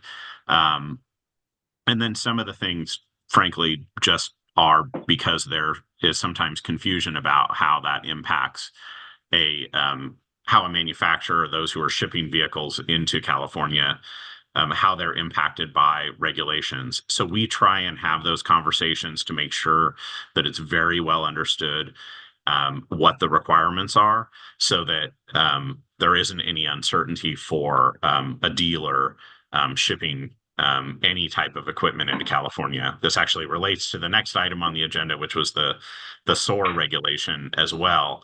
We understand that sometimes people get kind of not sure exactly how California rules are going to impact them, so they decide not to send equipment into California. But that's something that we try and work with industry to help allay those concerns and to better understand and frankly do a lot of education on our rules to make sure that that's not an ongoing issue. But in 2027, the rules are going to be same across the nation. So there's not going to be a difference between selling a truck in Indiana or selling in California. One more question. I have a comment. I wanted to make sure I understood. For the Senate Bill 210, the gentleman was speaking about having issues with the DMV, and you were saying that you were unaware of them. I believe that a lot of industry is having issues where the tags have been paid, but we haven't received any of the tags. And that is a problem because if we're to follow regulation, we should be doing, I think we had two options of how we were going to check vehicles coming in to make sure that they were meeting the regulation, but without the tags, we can't follow through with that portion. So if you were gonna go back and check, I know that from hearing what you said, the system updates to DMV, but there is an issue with us receiving. So that gentleman seems like he was actually in a DMV office. A lot of people do stuff online or they pay ahead of time and they're expecting these tags to be in. But I would say, and I don't know if the consensus in this room is the same, but most facilities aren't receiving their tags or don't have their tags, and we should have them already. It's May already. And I believe it was extended till January 30th. So if you are going to go back, if you could please check on that for us so that we can make sure that we can comply with regulation by having our tags available. Yeah, certainly will. Thanks for mentioning that. The requirement for actually doing the reporting of information to show compliance with the emissions requirements doesn't start until the fall. So right now, this is really just whether or not you can get registered after paying the $30 registration fee. So the additional tag that you're talking about is something that I'll need to discuss with staff. But I will look into that. Okay. Thank you. Yep, thank you. I think it's time to move on to the next item. Thank you, Mr. Cliff, or Dr. Cliff. Thank you. You've done it. Did you want me to sorry, did you want me to address the SOAR regulation, or did you want to just move on to, and we can do that at a different time? Well, we have a lengthy agenda and we're already an hour and a half into, so we need to move on to the next item, and I understand you're part of the next item as well. So let's move on to the next item. Mr. Chair, if I could just, and I definitely support, having time for, I just wanted to note, that, and if Dr. Cliff is okay with this, there is remaining couple slides on the other parts that I think the SOAR regulation that he was intending to cover, which if we could share that, if you guys are okay with that, we're happy to get that to the members and then work with you, Dr. Cliff, to see if you wanted to maybe cover that at a different time. I think that there were a lot of questions around that rule that you did not have a chance yet to cover, and we can certainly get your information out and then just follow up and see what makes the most sense for everybody on that. And then there is an item where I do know CARB is a part of it. I don't think, Dr. Cliff, you personally are necessarily a part of it, but that's the PM plan. Mr. Chair, if I could suggest that we move item number 12 ahead of item number 11, just given where we are on the agenda. That's an item that I know has been important to the CAC to get those updates on the plan. I think you can maybe move the order of those to ensure we have time to cover that update. Okay. So we're done with item 8. You want to move on to item 9? Sorry, so we just covered item. I'm sorry, let me restate this. So I think just to make sure I'm a little clear. So we just finished item number 8. So you're correct. We can probably do item. I would suggest item 9. There is a packet that summarizes item 9. I don't think that you necessarily have to get the verbal report on that. I would suggest maybe moving on past that item again with where we are in the agenda. Item 10 we can do quickly right now. So maybe we can move to item 10. And cover that really quick, and then what I would suggest is moving 12 after item 10. Okay. So hopefully that makes sense. So suggest item 10 quickly, and then item 12 after 10. Mr. Chair, also if we can just have Dr. Cliff went through a lot on the SOAR. If we can have those items sent to us, Dr. Cliff, so we can have those items in front of us, and then we can reschedule the SOAR part of it maybe for the next meeting with one of your staff or yourself. But let's see if we can get those documents that he has prepared. If we can have those ahead of time, that would work perfect for us, Mr. Chairman. I agree. Including these, of which he did a great job on. So if we could get both of those items from Dr. Cliff, that would be super. Frema has those. Thank you, Doctor. Happy to share. Thank you. And we appreciate your time, Steve, for being here, and been very generous with your time. So thank you on behalf of the district as well. Appreciate it. Thank you. Okay, so we're moving on to item 9. So I'm going to recommend we skip item 9 just because you have the information in your packet, and we go to item 10 for a quick presentation by, I got Morgan here next to me. You can walk us through that item really quickly here. Okay, item 10.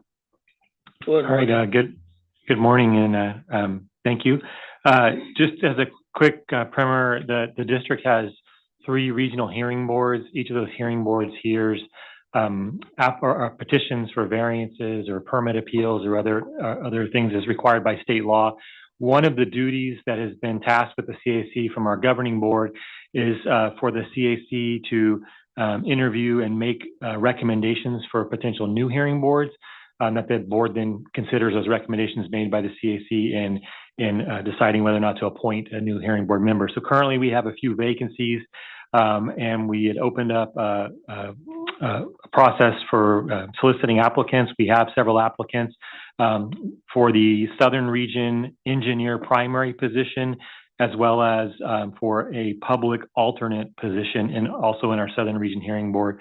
So as has been past practice, the CAC will usually create an ad hoc subcommittee containing 2 members from each of the regional zones of the district to go through a quick phone interview with the prospective hearing board members, and then to bring back a recommendation to the entire CAC for action. And if a recommendation is made, then forward that on to the governing board. So what we're looking for here today is just for the chair to solicit input and to ultimately appoint up to 6 total members, preferably 2 from each of the regions, to serve on this ad hoc subcommittee.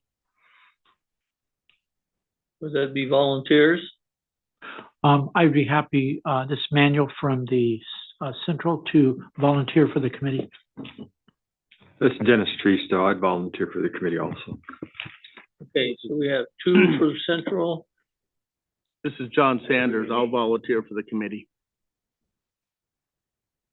Where are the meetings held? Where are the meetings held, Samir? Well, these are. They're held. They'll be held by phone. Or Zoom perhaps, but basically, yeah, it should be easy to not in person. So it's really not a meeting; it's a conversation or an interview. It's an interview process, yeah, to help get that recommendation. Thank you. Okay, so we have 2 in the Central, 1. Excuse me, through the chair. I'm from Tulare, so I'm in the Southern zone. Yeah, so I just want to remind you. So Tulare and Kern counties are in the Southern region. Okay. And so we had, Mr. Tristow here in the Fresno office is volunteers. So I think him and John Sanders cover the 2 for the Southern region. We have 1 volunteer for Central, and then you'll need 1 more, and then the 2 from the North. Okay. Anybody in the Central want to volunteer? 1 more person? I'll volunteer. Patricia Matthews. Okay, we have 2. How about here in the North? All right, I'll volunteer. And Phoebe? We have 2 in the North. Bigby. All right, thank you. Okay. You'll arrange the interviews of the contacts? To the chair, this is Katrina. I will contact everybody that's volunteered and set up the phone conference and send out information. Okay, thank you. All right, let's move on to 12. All right. Good morning, Chair, members of the committee. I'm John Klassen, Director of Air Quality Science and Planning. I'm joined by Emily Nealon, Program Manager, and Sylvia Vanderspeck from CARB will also be on here to provide a few slides, giving you an update on where we are in developing this revised plan for the 2012 annual PM 2.5 standard. So as you know, we have a lot of challenges against us here in the Valley for air quality. Our geography and topography are working against us. We often have weather conditions that place a lid over the bowl of the valley. We have a lot of transportation movement throughout the region, like we've already talked about a lot this morning. Wildfires, population growth, pollution transport from other areas, drought at different periods. So lots of challenges that we face. And because of that, we have to reduce our emissions even further than other regions to meet the same air quality standards. And we've been working at this for a number of decades. In this image here you see, and in the boardrooms that we meet in, you can see how much has changed in the reduction of NOx emissions over time. From 1980 through 2023, you can see a huge change here with about a 93% reduction in stationary source NOx emissions. And this is really the cornerstone of our ozone and PM planning strategies, where NOx emissions can help reduce both ozone and particulate matter. So this has been really important for us. In addition to what we do here locally, CARB has adopted numerous mobile source emissions control measures. We have very difficult and challenging conditions against us, so we have to be very tough with our strategies. We complement that with our incentive programs here, where over $6.2 billion have been invested over time in incentives throughout the region.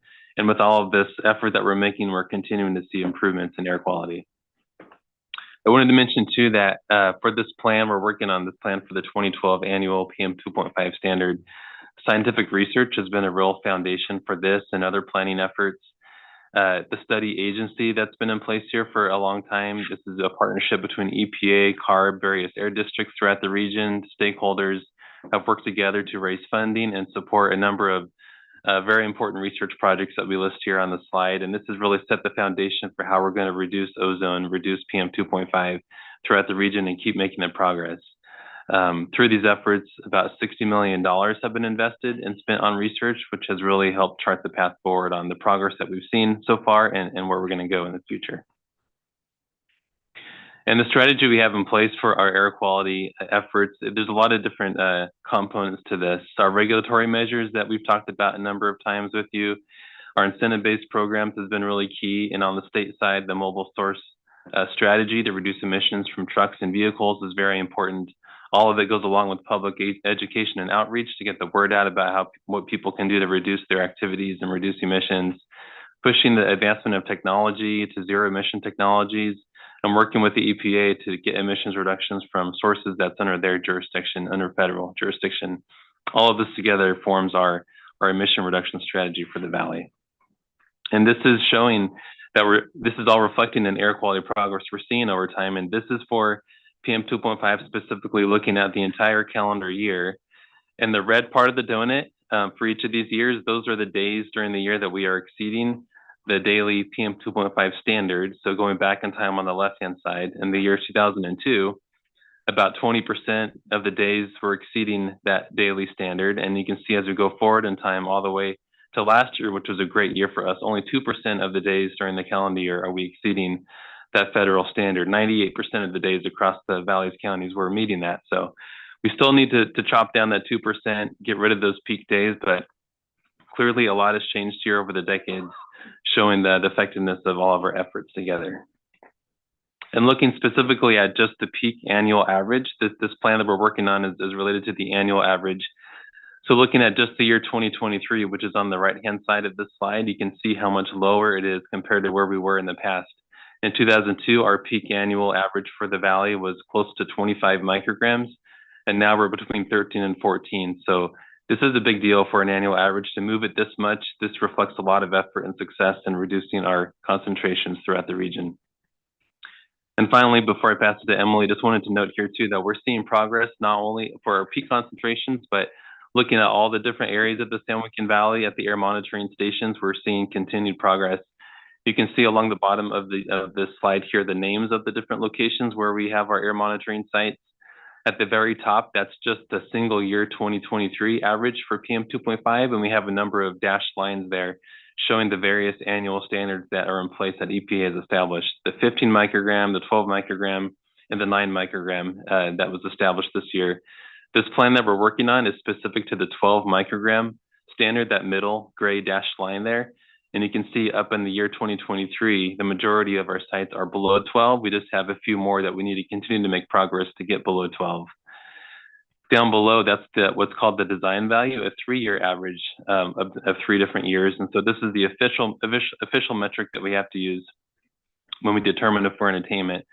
So over the past 3 years, it shows that we do still have some sites below 12, but we have some others we need to continue to progress and make improvements to get all of the areas below 12 micrograms, which is what this plan is addressing. And at this point, I'll pass it to Emily to give us some more details of the components of this plan. Perfect. Thanks, John. And good morning, Mr. Chair and your board. So So we're here today to talk about our revised plan for the 2012 annual PM 2.5 standard. EPA established the standard in 2013 at the level of 12 micrograms per cubic meter. We were initially designated as moderate non-attainment of the standard in 2015. We subsequently submitted our 2016 PM 2.5 plan, which included a request to be reclassified to serious non-attainment due to our air quality challenges. EPA approved this moderate plan and reclassified the district to serious non-attainment in December of 2021, which set forward a timeline for when our serious non-attainment plan would be due. Initially, we had adopted the 2018 PM 2.5 plan, which included addressing requirements for this standard earlier than required. EPA had proposed full approval of this plan in December of 2021, but following that, they reversed their decision and proposed disapproval in October of 2022. In response to this, CARB withdrew the plan with district concurrence in October of 2022. So since then, we've been working diligently with CARB to put together this revised plan. This plan relies on the 2018 PM 2.5 plan and includes revisions incorporating latest guidance, feedback from EPA and their latest proposals, public comments, and it also addresses the necessary Clean Air Act requirements. In October of 2023, the District Governing Board adopted some initial plan elements and submitted this package to EPA in November of last year. So those boxes you see with a check mark, that was included in the initial elements that were already submitted.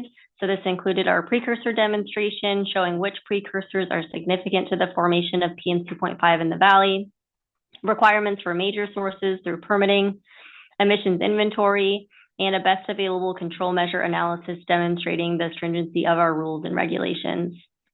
The remaining elements are going to be addressed through this plan that we're going to be discussing here today. So the attainment strategy within the plan, that's kind of the focus of the presentation this morning. It includes a comprehensive suite of both regulatory and incentive-based measures, along with other things included in our overall emission reduction strategy that John mentioned a few slides ago. The gold standard of our attainment strategy is really the adopted rules and regulations that are already in place, achieving reductions into the future by both the district and CARB. And these adopted measures are achieving 10.1 tons per day in PM 2.5 reductions and 128 tons per day in NOx reductions through 2030, which is our attainment year for this plan. Just wanted to highlight some of the adopted regulations that are specifically achieving reductions after the base year of this plan, which is 2017. I will note that there's a number of additional district regulations that are in place. They've been in place for a number of years that are achieving reductions into the future. These are the ones that have implementation timeframes within the plan period specifically. But like I mentioned, these are really the gold standard and the foundation of our plan, as these reductions are already being achieved or will be achieved through rules that are already adopted by the District Governing Board. The plan also includes some additional proposed measures, both regulatory and incentive-based, to achieve additional reductions. Specifically, Rule 4550, Conservation Management Practices, Rule 4901, wood-burning fireplaces and wood-burning heaters. And then on the incentive side, we have our fireplace and wood stove changeout program and our low dust nut harvester replacement program. For CMPs, Rule 4550, this rule has been in place for a number of years, achieving reductions through the reduction of passes of ag equipment and implementation of other conservation practices such as cover cropping, reduced passes through conservation tillage, things like that. So we are going to continue our robust rule development process that is ongoing to evaluate opportunities to reduce emissions from fallowed land, collaborating with industry stakeholders, USDA, NRCS, and other agencies to achieve some further reductions from this category. For our fireplace rule, we have had this rule in place for a number of years. Most recently in 2019, as part of commitments in the 2018 PM 2.5 plan, we adopted lower wood burning curtailment levels in the rule, in addition to other enhancements that were adopted. We also operate our incentive program. We have robust public education and outreach, enforcement, as well as air quality forecasting programs in place already. Through this plan, we're proposing a commitment to further reduce emissions from this category. by extending the wood burning season through March. It currently goes through the end of February, so we would be adding an additional month to their curtailments. On the incentive side, we would be committing to quantify and request credit for reductions achieved through our wood burning fireplace change-out program through 2026. And then for low dust nut harvester, we do have $25 million of secured funding in-house through our existing budget and grants that we've received. So we would be committing to accelerate the deployment of cleaner technologies, specifically for low dust nut harvesting here in the Valley through that funding. We also have a number of innovative further study measures to further evaluate through the time period of this plan through 2030 for things like residential and commercial heating, so building decarbonization, commercial charbroiling. We've continued to look at this through the years. We'll continue to work on this through a recently developed charbroiler collaborative work group, stationary source NOx and PM measures, looking to evaluate the feasibility and potential of emerging technologies as they become available. Energy and climate change programs, opportunities to gain co-benefits from these programs, as well as future programs. Clean landscaping equipment and strategies to work with landscaping services, local jurisdictions, as well as deploying zero emissions equipment here in the Valley. And then lastly, other innovative measures to continue to evaluate any out-of-the-box measures that may become available in the future to pursue additional reductions as technologies, practices, and policies evolve. And with that, I'll pass it over to Sylvia Vanderspeck at CARB to talk about the state SIP strategy. And Sylvia, before you jump in, I just wanted to, Mr. Chair, just add that, you know, the way, just to give you, again, a quick reminder, the way these plans are developed is actually a partnership with CARB.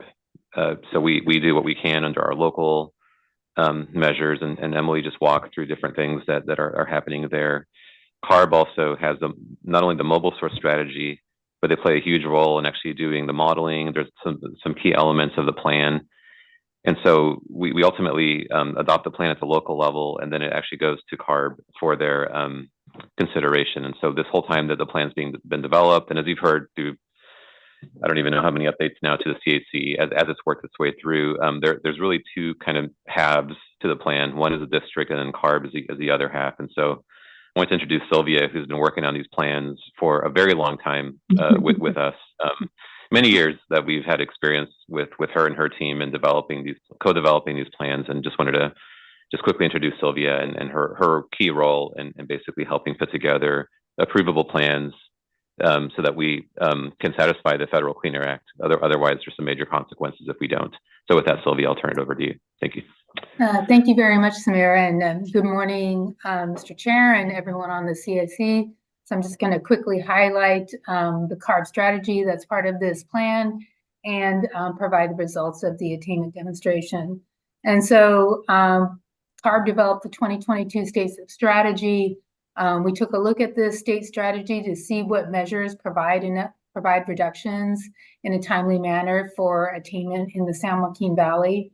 And so this strategy was adopted in September 2022.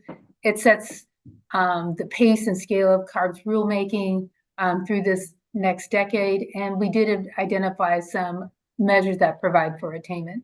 Next slide, please. So this table here, first of all, what I'd like to say is that when CARB has an emission reduction commitment and a SIP, it's a two-part commitment. We select some measures that we think that we can adopt that provides for emission reductions, and then the second is that we have an aggregate commitment. So this table and chart of measures here are measures that provide emission reductions in the time frame that the Valley needs to provide healthy air. When you look at this list, some of these measures have already been adopted, like the Advanced Clean Fleets regulation and the in-use locomotive regulation, while others are still in the process of being developed, such as a zero emission standard for space and water heaters. And we're working closely with your local district here on those measures. Next slide, please. I want to highlight here that one of the things, as Emily mentioned earlier, this plan isn't just about new measures. It's about, CARB and the district's ongoing programs to provide significant emission reductions in the 2030 timeframe. And so what this chart shows is that from 2017 to 2030, CARB's existing control program provides for 115 tons per day of NOx emissions. And then the control strategy selected from the 2022 state SIP strategy provides another 20 tons per day of reductions. And combined with the district, this provides for attainment in the valley in 2030. Next slide, please. So as I mentioned, CARB has a two-part commitment, committing to the measures. And part of that commitment for the measures is a schedule. And so this chart here shows you the schedule of CARB's measure commitment that's going to be included in this SIP. Again, the purple stars highlight things that have already been adopted, and the gold stars show the ones that are still need to be adopted by the CARB board. As you can see, we've got an extensive rulemaking calendar. The blue boxes highlight when these are going to be implemented.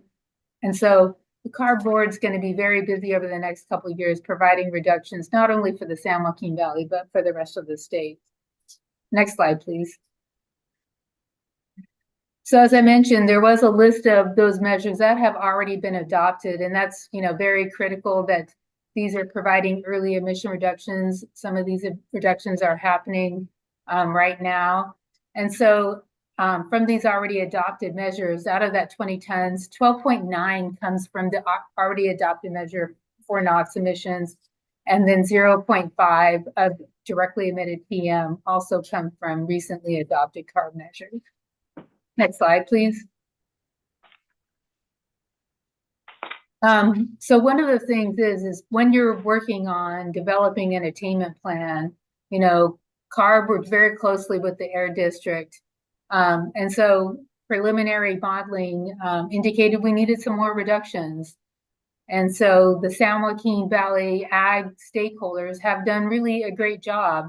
Back in 2018, as part of that SIP, they committed to achieve 11 and 10 tons per day of NOx in 2024 and 2025.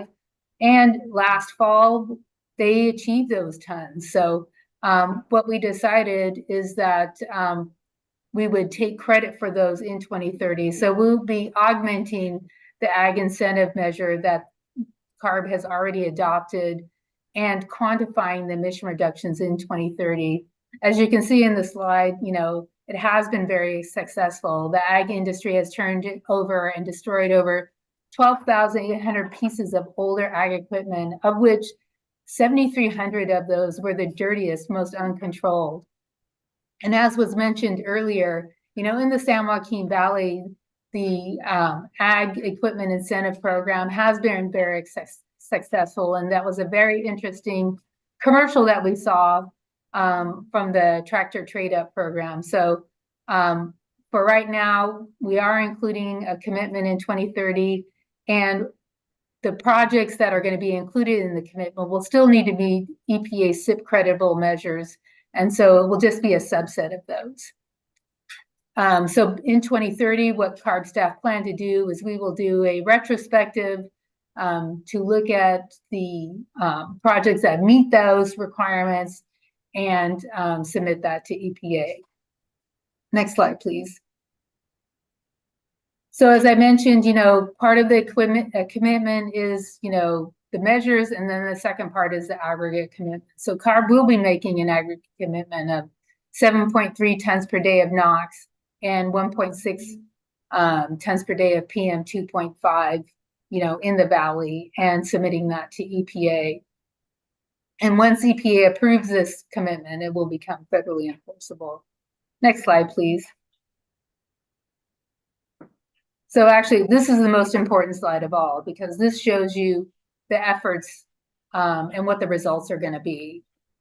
So as you can see, in the base year, we were at, the air quality was at 16.97 at Bakersfield Plants, which is the high site. And then with the control strategy, and that includes the district extending the residential wood burning curtailment to March, the ag incentive projects, we're now below 12 at 11.98. But I think what's important to highlight here is that while Bakersfield Plants is the high side and is predicted to be the last to reach attainment in 2030, many of the other sites across the valley will be reaching attainment much earlier than 2030 along the way. And, you know, if you really take a look at the numbers here, 6 out of those 17 sites in 2030 already meet the new 9 microgram standard.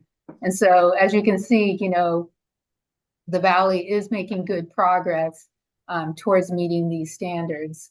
So I will now pass it back to John and Emily.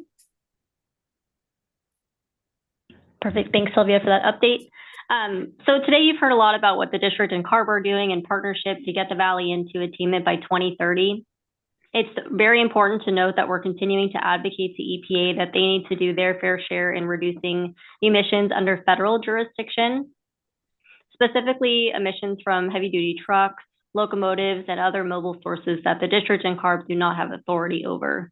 So we continue to advocate for both state and federal action, as well as pursue additional funding opportunities for our grant programs here in the Valley to accelerate these reductions from mobile sources.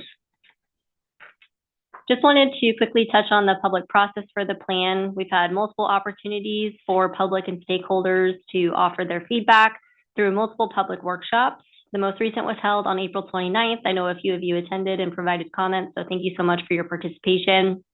Workshop materials were provided in both English and Spanish, with simultaneous Spanish interpretation provided.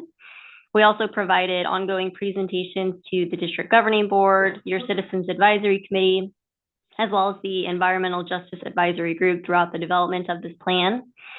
We did notice our public workshops through our stakeholder listservs, including regulated entities, 8617 communities, and other individuals who have signed up for these email notifications. We have a dedicated plan for the webpage, and then the public will still have additional opportunities for involvement through the remainder of this public process for the plan until we take this to the governing board, as well as involvement as individual strategies, programs, and regulations are developed over the coming years. For our next steps for the plan, we published draft sections of the plan on April 26th ahead of our public workshop on the 29th. We are working to incorporate public comments as they're received throughout the remainder of the plan as appropriate. We plan to publish the proposed plan in its entirety on May 21st ahead of the June governing board hearing. And lastly, just wanted to note that we encourage you to continue sending this information to your respective interest group constituents. We're also looking for additional suggestions and input throughout the remaining portion of this public process. And then we'll have a tentative item for an update and potential recommendation by the CAC at the upcoming June CAC meeting. So with that, would love to have some discussion. Thank you.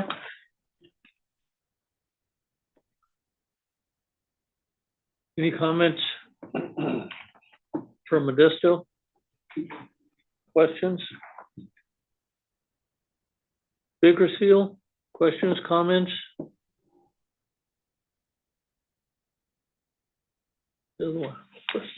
Fresno?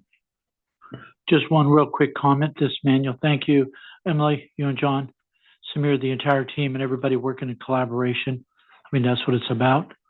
I want to thank you for the report. I think your extreme non-attainment days from a 19 to a 2%, what an accomplishment, just like the wall. I mean, a lot of hard work and a lot of cost and a lot of commitment by businesses, rural communities, our cities, our mayors, and everybody. But thank you very much for the report. I think it was great. The last workshop you had, the staff did a great job walking through each of the slides. I think having it at 5 o'clock was, I think, a good time for people that couldn't make it during the working day. So I think that was a great opportunity for the folks. But Samir, your entire team and board, thank you. We look forward to making this happen on June. Thank you. Any other comments?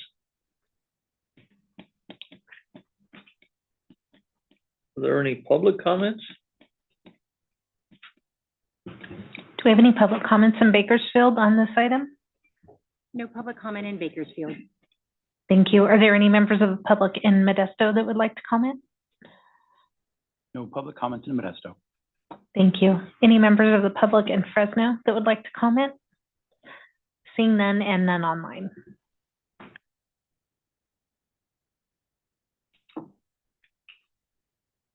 All right. Thank you all for that.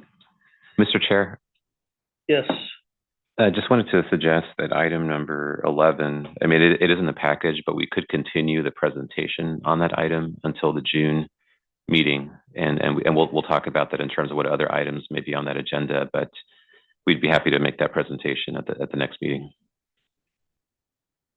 okay. I think we're good with that. How about item 13?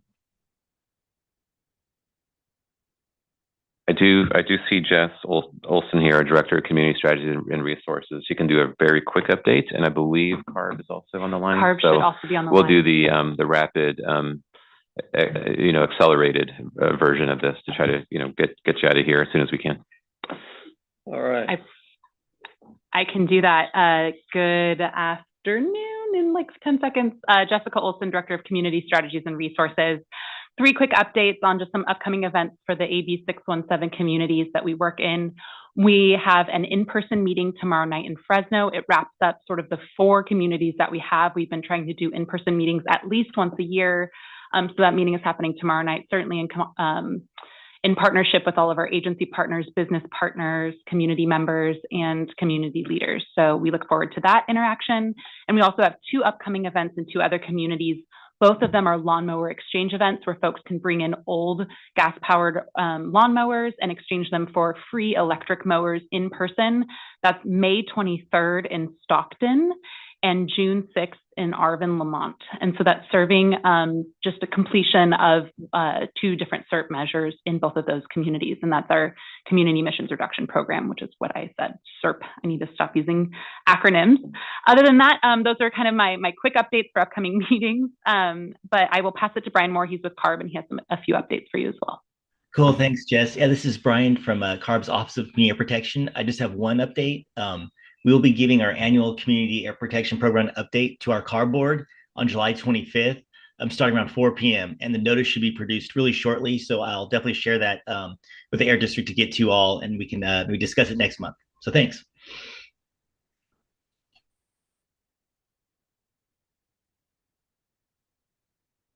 Okay. Samira, is there a flyer or something on the free lawnmower thing in Stockton?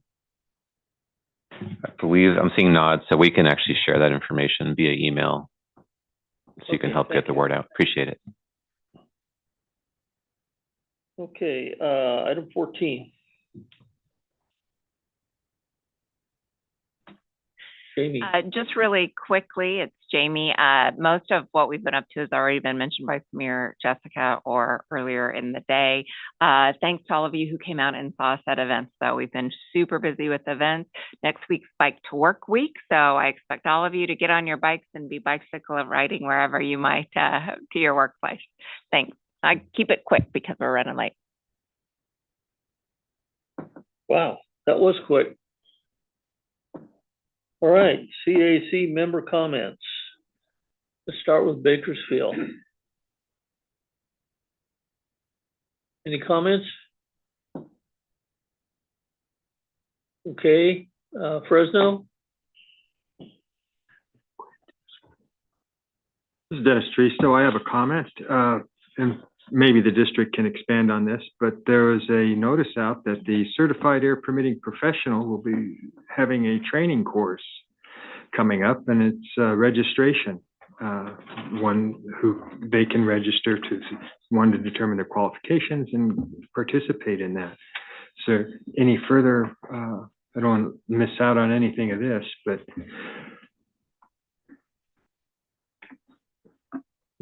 I apologize. I don't have the exact date of the meeting. We can send it out to the group. But yeah, that's a program that we operate here at the district where consultants and facility operators and others who have experience in applying for and processing air pollution permits can go through a process we have to receive training and a registration with us, and that can help facilitate future permitting actions for applicants, and they could submit those on the behalf of future applicants to help streamline the process. So. And I'll represent to my colleagues that it's an excellent program, and it's been instituted by the Air District since shortly after its inception, when it was included within the legislation that formed the Air District. So when everyone's knowledgeable and the permits are submitted in complete, it's an advantage for business and advantage for the air quality in the valley. So I just got a text message. It's June 25th and 26th. Okay. That'll be out. So if someone's listening. Mr. Chairman, this is Manuel. I just want to thank you for your role in working and communicating with the California Resources Board with our district. I think today was a very good discussionable meeting. Yes, it took a lot of time, but I think members that I really appreciate the comments from the CAC members today on that item, but thank you for following through professionally and bringing it to us so we can have that dialogue. So I thank you very much for your hard work and efforts as the chair of this CAC, and it's important for its members. So thank you, Mr. Chair. Thank you. Pedestro, comments? All right.